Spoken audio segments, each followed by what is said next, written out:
समुपस्थित सज्जनों, मातृशक्ति एवं ब्रह्मचारी का केनोपनिषद के ऋषि ब्रह्म के स्वरूप को ठीक प्रकार से बताने के लिए हमें उपदेश कर रहे हैं। परमात्मा के अनंत स्वरूप को अनेक तरीकों से बताते हुए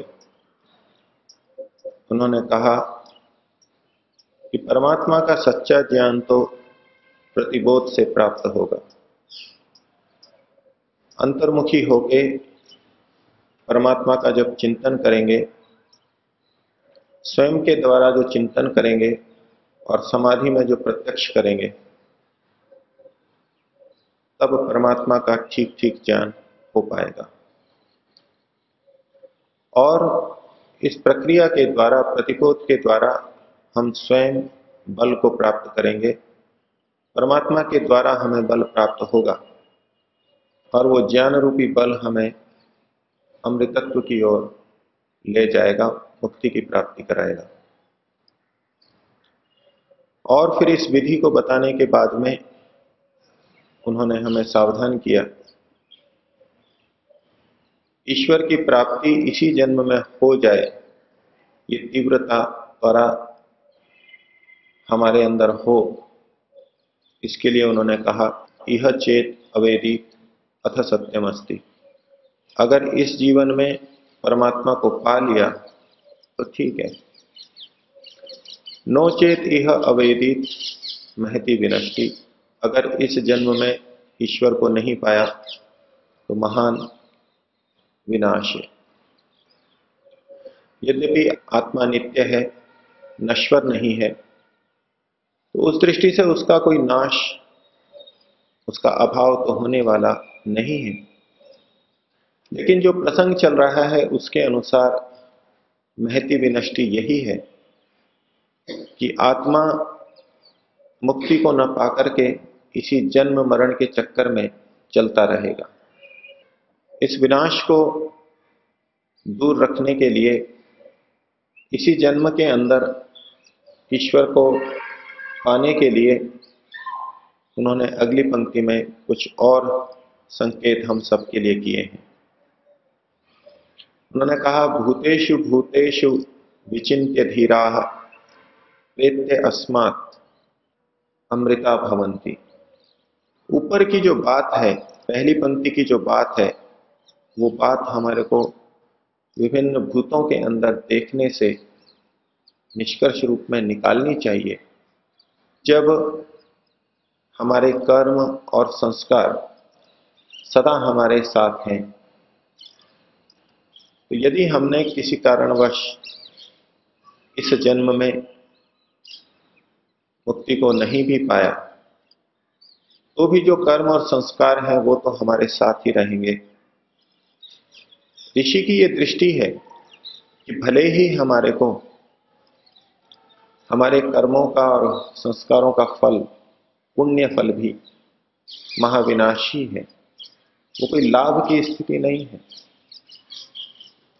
क्योंकि इसके द्वारा भी हम जन्म मरण के चक्र के अंदर ही लगातार चल रहे हैं। पाप के फल भोगने की अपेक्षा तो ये अच्छा है कि हम उपयुक्त साधन पाते हैं और उपयुक्त परिस्थिति पाकर के और अच्छी साधना कर सकते हैं, मोक्ष मार्ग की तरफ बढ़ सकते हैं। लेकिन इन पुण्य फलों का आकर्षण इतना अधिक है, वो इतनी अच्छी अच्छी चीजें, इतने अच्छे साधन उसको प्राप्त होते हैं कि उनसे फिर बचकर के ऊपर निकलना आसान नहीं है।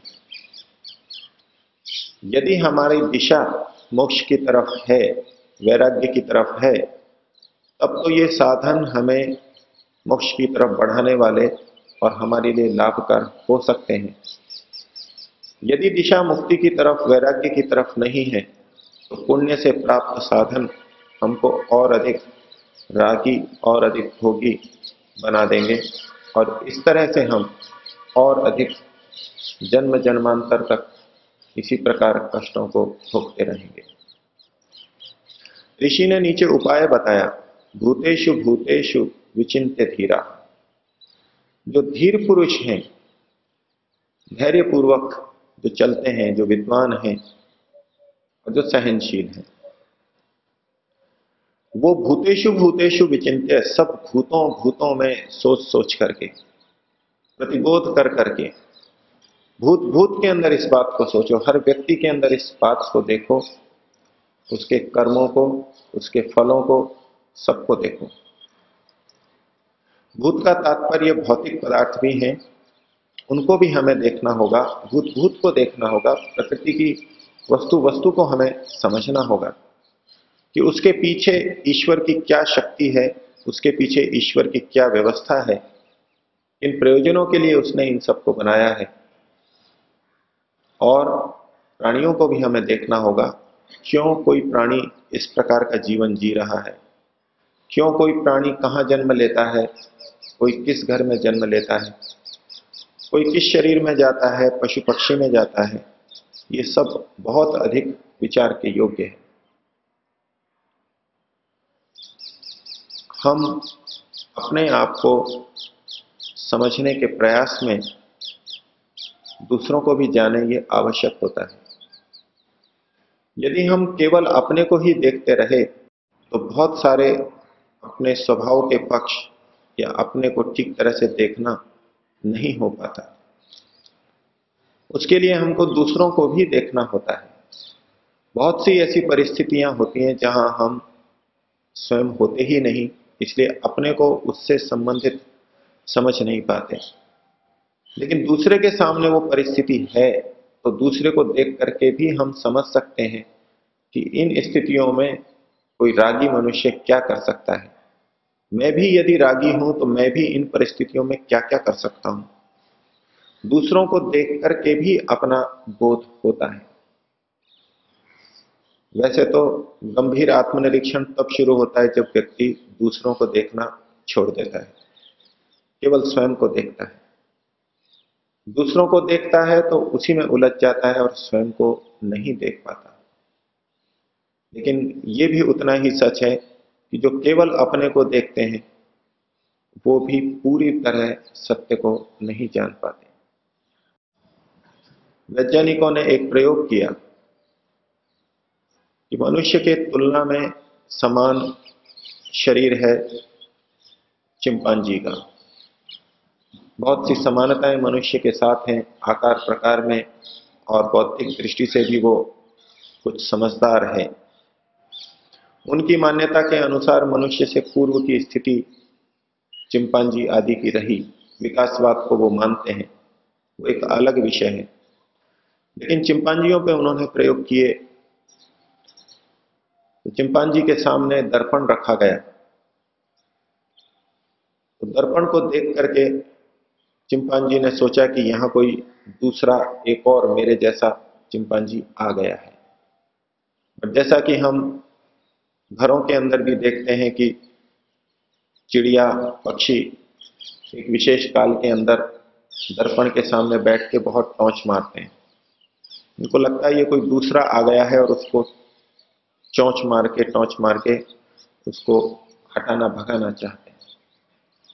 अपने आप को वो देख रहे हैं लेकिन अपने को पहचान नहीं पा रहे हैं। दूसरे चिंपांजी को वो पहचानता है लेकिन अपने को नहीं पहचानता। दर्पण को सामने पाकर भी वो अपने को नहीं पहचान पा रहे।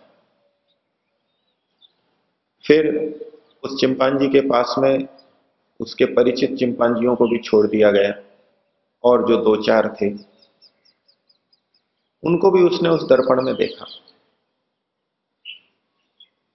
तो सामान्य स्थिति में जब वो उन चिंपांजियों को देखता है वैसा का वैसा उसको दर्पण में दिखाई दिया। तो अब उसको ये समझ में आया इस दर्पण में तो वही दिखाई दे रहा है जो इधर है, अन्य चिंपांजी ही यहां पर दिखाई दे रहे हैं।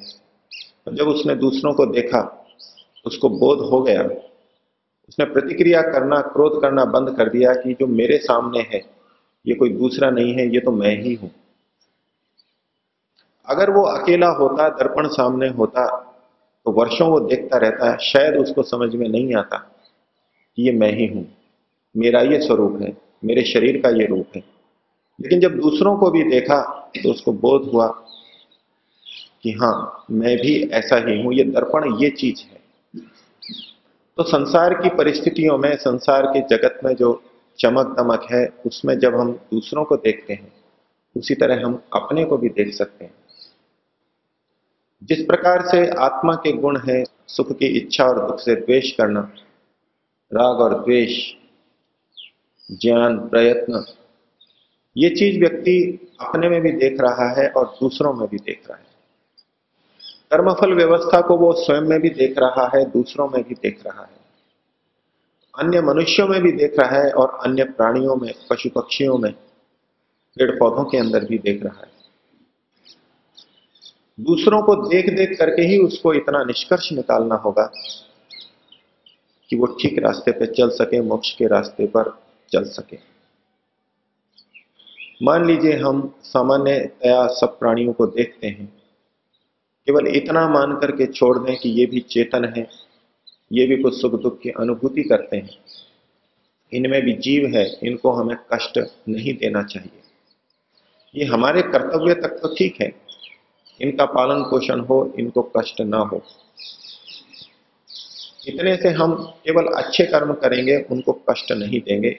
लेकिन जिस भूतेषु भूतेषु विचिंत्य की बात ऋषि कहना चाह रहे हैं, वहां वो व्यक्ति ये भी सोचेगा कि जब मैं भी जीव हूं, मैं सुख दुख को अनुभव करता हूं, ये भी सुख दुख को अनुभव करते हैं, तो ये वहां क्यों है और मैं यहां क्यों हूं?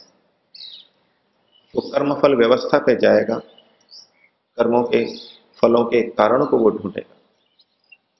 इतने तक भी हम देख लेते हैं कि इनके कर्म ऐसे थे इसलिए वहां थे, हमारे कर्म कुछ अच्छे थे, हम यहां हैं।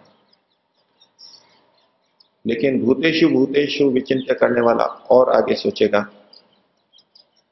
कि कभी मैं भी इसी तरह से इन योनियों के अंदर रहा होऊंगा, कभी ये लोग भी मनुष्य रहे होंगे, कभी मैं भी आगे चल करके इसी प्रकार फिर से विभिन्न शरीरों को धारण करूंगा। वो और ये सोचेगा कि मनुष्य यदि सर्वश्रेष्ठ है, मनुष्य वास्तव में सर्वश्रेष्ठ है, तो इनको मनुष्य बनने का अवसर कब आएगा? ये जो इतने सारे पक्षी हैं, इतने सारे कीट पतंग हैं, इतनी सारी मछलियां हैं, इतनी घास है, पौधे हैं, इनको मनुष्य जन्म का अवसर कब आएगा? मेरे को मनुष्य जन्म का अवसर मिला है। ये पंक्ति कितनी लंबी है। रेलवे स्टेशन पर पंक्ति लगती है या राशन के यहाँ केरोसिन के लिए पंक्ति लगती है, गैस सिलेंडर के लिए पंक्ति लगती है। कितनी लंबी पंक्ति है ये, कितनी संभावना है। भारत के राज्य में एक प्रधानमंत्री, एक राष्ट्रपति होता है, करोड़ों लोग हैं जो कि प्रधानमंत्री बन सकते हैं, लेकिन कितनी संभावना है। आप कल्पना करें कि एक मनुष्य के, भारत के नागरिक का प्रधानमंत्री बनना कितना कठिन है, कितनों की संभावना है। यद्यपि यहां तो केवल एक ही प्रधानमंत्री बनता है और कितने ही हैं जो जन्म लेके मर जाएंगे लेकिन कभी प्रधानमंत्री नहीं बन पाएंगे। लेकिन यहां तो कभी ना कभी उसको मनुष्य शरीर में आना है, आना ही है, मनुष्य शरीर में आना ही है उसको। तो कितने दिन उसको प्रतीक्षा करनी पड़ेगी।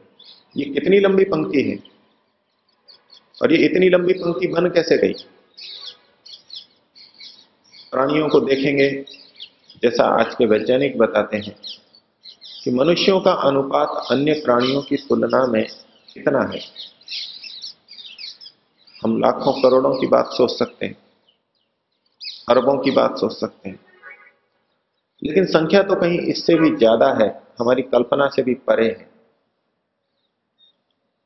जो एक छोटा सा अंदाजा वैज्ञानिकों ने दिया कि 1 वर्ग मील पृथ्वी के क्षेत्र में इतने कीड़े मकोड़े प्राणी रहते हैं जितने की पूरी पृथ्वी पर मनुष्य रहते हैं। अर्थात पूरी पृथ्वी पर जितने मनुष्य हैं उतने जीव जंतु प्राणी तो पृथ्वी के 1 वर्ग मील क्षेत्रफल में रहते हैं, केवल 1 वर्ग मील क्षेत्रफल में। और पृथ्वी का क्षेत्रफल है 20,21,22,850 वर्ग मील। हम इसको सरलीकृत कर लें, 20 करोड़ वर्ग मील भी मान लें। इसका मतलब है अन्य जो कीट पतंग हैं वो मनुष्य की अपेक्षा 20 करोड़ गुना अधिक है, 20 करोड़ गुना अधिक है। तो एक अनुपात बैठेगा, एक मनुष्य और उधर 20 करोड़ कीट पतंग। और ये तो केवल कीट पतंग की बात है। अन्य पेड़ पौधे वनस्पति वो भी इतने ही होंगे या कम भी हो तो भी करोड़ों में होंगे। वो भी जो 1 और 20 करोड़ का अनुपात है इसको कई करोड़ गुना और बढ़ा सकते हैं। आधा भी माने तो 10 करोड़ और जोड़ दें, 1 अनुपात 30 करोड़ हो जाएगा। इतनी लंबी पंक्ति है ये। और जोड़ें, इसमें जो सूक्ष्म जीव हैं, बैक्टीरिया हैं, वायरस हैं, उनको तो ग्रहण ही नहीं किया गया अभी। उनकी संख्या की कल्पना करें, एक बूंद के अंदर लाखों करोड़ों सूक्ष्म जीव होते हैं। एक बूंद के अंदर लाखों करोड़ों हो सकते हैं। और जिन प्राणियों की हम चर्चा कर रहे हैं, कीट पतंग की चर्चा कर रहे हैं, उनमें भी एक एक में कितने छोटे छोटे सूक्ष्म जीव रहते हैं। उनके मुख के अंदर, उनकी आंतों के अंदर, उनका जीव चलने के लिए भी, जीवन चलने के लिए भी और बहुत सारे सूक्ष्म कीट उनके अंदर रहते हैं। उदाहरण के लिए आप दीमक को ले लें। दीमक एक छोटा सा प्राणी होता है, कीट होता है। वो सूखी लकड़ी को खाता है, मिट्टी बना देता है। दीमक की स्वयं की सामर्थ्य नहीं है कि वो लकड़ी को पचा जाए, वो तो केवल कुतर करके अंदर लेता है। उसके मुख में, आमाशय में और सूक्ष्म कीट लाखों की संख्या में होते हैं जो कि उसको गलाते हैं, उसको पोषण के योग्य बनाते हैं। ईश्वर की व्यवस्था से हो रहा है ये सब। गाय चारा खाती है, उसके पेट में लाखों करोड़ों सूक्ष्म जीव होते हैं जो कि उस चारे को गलाते हैं एक आमाशय के अंदर। आप गणना करते जाइए, एक मनुष्य के पीछे कितने जीव वहां विद्यमान है। ये कितनी बड़ी पंक्ति है। भूतेषु भूतेषु विचिन्त्य धीरा प्रेत्य अस्मात् लोकात् अमृता भवन्ति। इस बिंदु पर और विचारें और आगे चर्चा कल करेंगे। हम देखें कि मानव जीवन कितना दुर्लभ है। और ऐसे में यदि कोई ऋषि कहे यह चेत अवेदित अथ सत्यमस्ति, इस दुर्लभ मानव जीवन को पाके ईश्वर को जान लिया, पा लिया तो ठीक है। नोचेत यह अवेदित महति विनष्टि, महान विनाश हो जाएगा। फिर न जाने पंक्ति में किस जगह जाके हमको खड़ा होना पड़ेगा। ऋषि के भाव को हम समझेंगे, मानव जीवन की महत्ता को, गंभीरता को समझेंगे और तदनुसार इसका सदुपयोग लेंगे। इस भावना को ईश्वर से प्रार्थित करें। 3 बार ओम का उच्चारण।